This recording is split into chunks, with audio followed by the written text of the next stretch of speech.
Hello दोस्तों, welcome to my channel. आज हम डिस्कस करने वाले हैं टीसीएस बायबैक के ऊपर। समझेंगे टीसीएस बायबैक में शेयर हमें देने चाहिए, हमें किस प्रकार से टैक्स में बेनिफिट मिलेगा या हमें टैक्स में नुकसान है। जानेंगे सारी बारीकियां।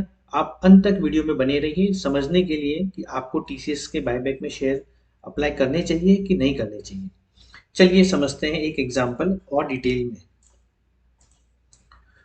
टीसीएस अपने बायबैक शेयर ला रहा है 4500 पर शेयर। करंट मार्केट प्राइस जो टीसीएस की शेयर्स की चल रही है वो 4000 पर शेयर चल रही है।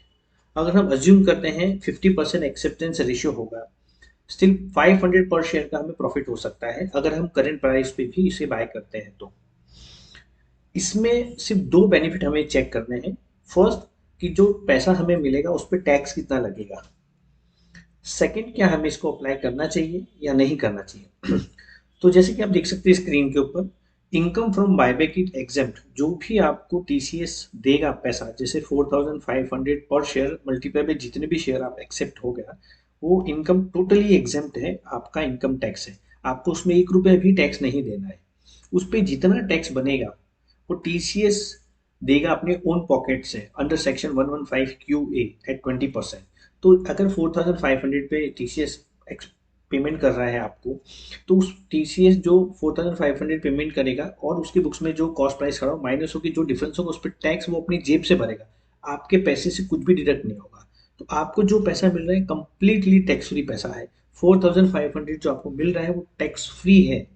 अब इसमें जानते हैं कि क्या कुछ टैक्स प्लानिंग किया जा सकता है हमारे थ्रू या नहीं किया जा सकता है। अब एक एग्जांपल के थ्रू इसको समझते हैं। टीसीएस के सपोज मिस्टर ए एक 10 शेयर होल्ड कर रहा है, जो कि उसने 2020 में परचेज किए थे 1500 रुपीज के रेट के हिसाब से।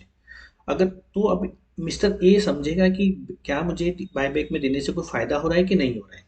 इसको सिंपल एग्जांपल में समझेंगे। अगर वो टीसीएस के शेयर बायबैक देता तो क्या टैक्स लगता, अगर वो ओपन मार्केट में बेचता तो क्या टैक्स लगता है। जिसे अब हम जानते हैं कि जो बाय ओपन मार्केट में शेयर बिकता है उस पर 10% long term capital gain tax होता है और 15% आपका शॉर्ट टर्म कैपिटल गेन होता है।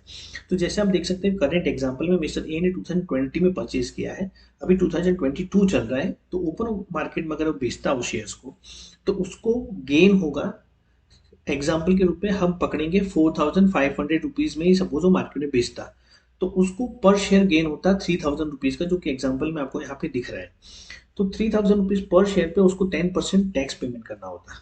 बट अगर यही वो बायबैक में देता है तो वो पूरे पैसे को एग्जेम्प्ट डिक्लेयर कर सकता है अंडर सेक्शन 10, जो कि मैंने प्रीवियस स्लाइड में आपको यहाँ बताया, सेक्शन 1034 ए में।